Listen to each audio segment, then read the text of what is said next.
asset sharing and sharing in general of data and information is going to be at the forefront. That's not something that traditionally has been as large of a plan in the contract logistics world. If you look at some of the transportation, non-asset based in particular, there is a lot of information that's shared, right? But if you look at contract logistics, there's not. So I think you're going to see a pretty heavy focus for customers to want to see solutions that have asset knowledge and capacity sharing between accounts, whether it's a dedicated fleet, whether it's a warehousing operation, whether it's robotics.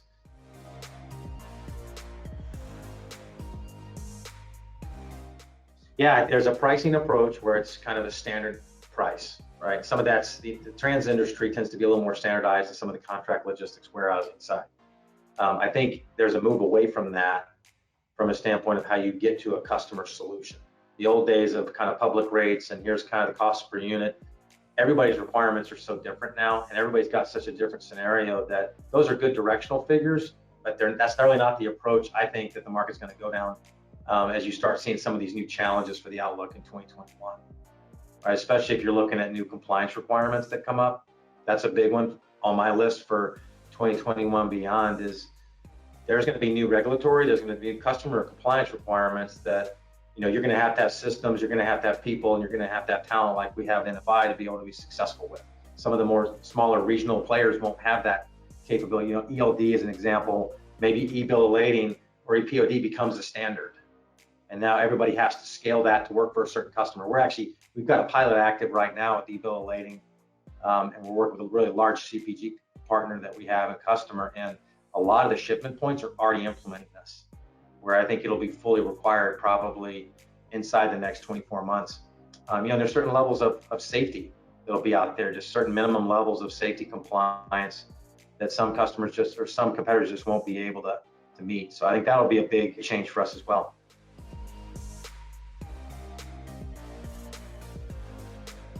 I think number one, the biggest challenge I think coming forward, we all could agree in this industry is people, labor. How do we have the right talent to be successful? How do we keep the talent? How do we keep it safe? How do we make sure that it's efficient? And how do we make sure it's meaningful work for employees? And I think that's probably is the biggest impact a lot of our customers are looking at. When they come to a large 3PL, they really want to see what you have from a standpoint of talent management and how you're able to drive these type of capabilities. I think there's an automation potential for that, where robotics or automation can come in and help people be more effective. There's also a way that you can be safer with some of that, whether you're in the trucks or whether you're outside of it. So I think that's going to be a big factor as you look toward the future of really enabling people. We talked about utilization as well. When you think of utilization, you got to think about people on the floor and people in the trucks. So if you think about our labor management programs we're targeting, how do we make people more successful at their job and more productive, and really celebrate that and use that as a coaching development capability? That's kind of the culture that I think leading successful contract logistics companies are driving, and ultimately I think we're in the forefront there, and that's going to be a distinguishing factor. So it's not just automating, it's also how do you engage the people and drive incentive programs around it and really enable engineered standards on the ground. So that's something else that's going to be critical. As we look toward 2021, something else that's big is as a service model. So I think when we think of as a service, we think of software as a service or platform as a service. That kind of started with cloud as the vector that kind of started us thinking about how we could kind of tap into something in a subscription manner. I think you got customers looking at supply chain as a service as well. So how are we able to tap into your fleets, into your warehousing capabilities? How can we have that really flexible model versus commitments long term?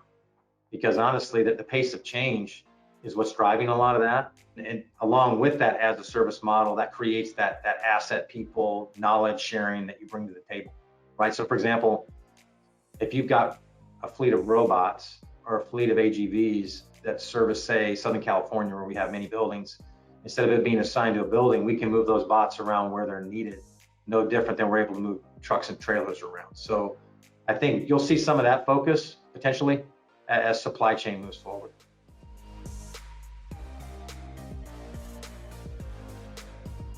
Number one, a need for better prediction and forecasting is huge right now. You probably heard some of the term like digital twins. And how are you able to be more data driven in how you do prediction and planning with your supply chain versus just executing? That's big. So you think about inventory, it's right placement at the right time. Some of that may change over time. I do think that customers, and we're engaging with lots of customers on this, are looking at the assets that they have. How can we better utilize them for new inventory strategies? So it's not, let's start from scratch. It's, if we have 7 facilities with you and in a fleet of this size, how can we better use those assets to meet our new inventory strategies? I think honestly, the challenge all 3PLs have is where are you going to create new core competencies around these things, right? So for example, if there's going to be more order management that 3PLs are going to be doing, right? Or if we're going to have more value-added packaging or value-added services, these are all things that I think you'll see more of in the future than we have in the past. Another example on the trans side of what I think I'll see customers kind of adjust to is the idea of dedicated fleets versus dedicated capacity. So you've got the common carrier market that is like what we do with our non-asset-based trans group. I think you're going to see customers that are going to want to have a little different approach versus having a dedicated fleet that's fixed for a specific site. They may be looking more at a dedicated capacity model where maybe it changes by lane, but you're committing to them in a different way. So I think you'll see the commercialization of familiar services change and evolve. So that's where that as a service model will come forward, dedicated capacity versus dedicated fleet. I think you're going to see some commercialization changes that could be positive for both sides of the house.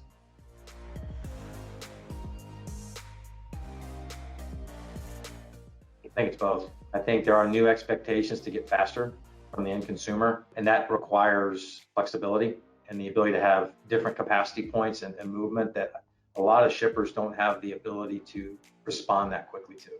I think economic side, you definitely would have the capital intensity of these renewals that we were talking about, whether it's IT, whether it's warehousing, whether you're retrofitting your last mile capabilities. I think a lot of customers are looking at how can I have the right partner to come help with some of the capital intensity and make it less capital intensive, right? So some of that might be asset sharing, some of that might be using our assets that we own, some things they may want to keep in-house. I think ultimately it's a blend. That's one thing that's been kind of interesting, I think, over the last 5 years, and I don't think it's going to change. A lot of the solutions we have, customers have different preferences. They may want to have systematic ownership. For example, they may want WMS, and they may let us put our LMS on top. They may want the real estate piece, but we can bring the MHE. They may want to own all the automation, like the AGVs and the robotics, but we can bring the building. It's really a wide gamut of what the preferences are. And I think a lot of that has to do with each unique scenario that the customers are going through, like where they are in their renewal journey, economically what they're trying to achieve, and how fast they need to get there. That's the other piece. Speed is a big decision factor when it comes to how do we approach those points in the solution. And that's where things like lead times, what we might already have, the partners are in our network, come to play.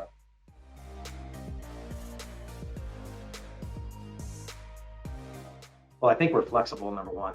I don't think we have a prescribed solution that is the only way forward. We tend to work with customers in a collaborative way. That's the way we approach it, very entrepreneurially, very flexible. I think we pride ourselves on our execution capability and our ability to implement. And no matter what, we're going to be a partner to do that. We're not here to sell assets, but we are asset-based because we know that value proposition comes to play when it's about lead time, capacity, or if there's not knowledge or interest in owning a certain asset. So our value prop is going to be to come in and help you know what the right fit is because we've implemented these things, share actual tangible case studies and project results. And we're also willing to put skin in the game. We're also willing to make those joint investments. In some cases, we already have those assets in place. So that's where we're able to bring that value prop of faster implementation of a more productive solution. It goes back to the COVID challenges in 2020 where customers had need to flex, they had need to readjust. We're able to go get some warehouse space quickly. We've got the in-house real estate teams to collaborate. A lot of times my team will get on with our real estate design group and really collaborate. How can we really make this a unique solution for a customer with real estate automation and all considerations? If you go to some other competitors, it may be kind of siloed and it may be not connected and holistic, and sometimes that slows you down or creates cost. So really for us, I think it's really finding the right balance of all those levers you can pull in a solution and really knowing where the value points are for that customer's compelling need. Every time we get on a solution with a customer, we're going to ask them that question. What is really your compelling need? Is it you need to get things done quickly by a certain time frame? We can approach the solution this way. If we're trying to become the fastest delivery point or you've got an inventory challenge, here's another way we can do it. If you're really having challenges with your systems and we ask them their pain points, we can show them how we can address those pain points. So in many cases, the value proposition can be a wide spectrum. That's what I really appreciate about NFI, having a chance to kind of see other competitors over the years. Is it's not a one-stop shop. It's not a template we're trying to put you into or a standard. It really is a contract logistics solution for your needs right now.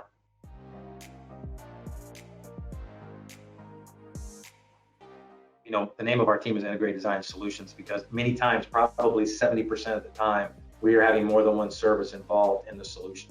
So our non-asset-based trans team is a huge partner when we get in with large network-sized customers where we're looking at facility location. We're trying to understand the transportation implications of decisions, where we're putting fleets or where we're inserting warehouses. A lot of times you may have a labor benefit in one market, or maybe we have automation available in one market that we could get you faster, and we're able then to reconcile that with our non-asset-based trans group to look at reliability of transportation and cost to really weigh those things together for the net result. And that, I think, is unique in that we're able to really give the customer the practical operator perspective of a solution. And that's really where I think our NABT team helps us. Strategically, when we look at network designs, that's the go-to place. We're able to bring data in place. We're able to run different scenarios and really assess how the holistic solution would be impacted.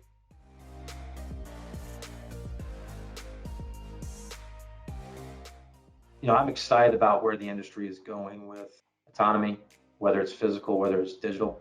I think it's going to transform process across the entire supply chain. And I think it's really changing the value proposition of what 3PLs bring. I'm excited where we are as a company from a standpoint of the investments we've made since 2017, 2018, that we're in a good position to lead, and we have the right partners, in our dugout. And that's where I think a lot of companies are starting from scratch in the middle of this. We have some fantastic customers too that are willing to partner with us, and all the conversations we're having with growth, with change, with innovation, I think it's really going to help us look and the customers look a lot different in 2 years. And I think it's going to be exciting to be a part of that.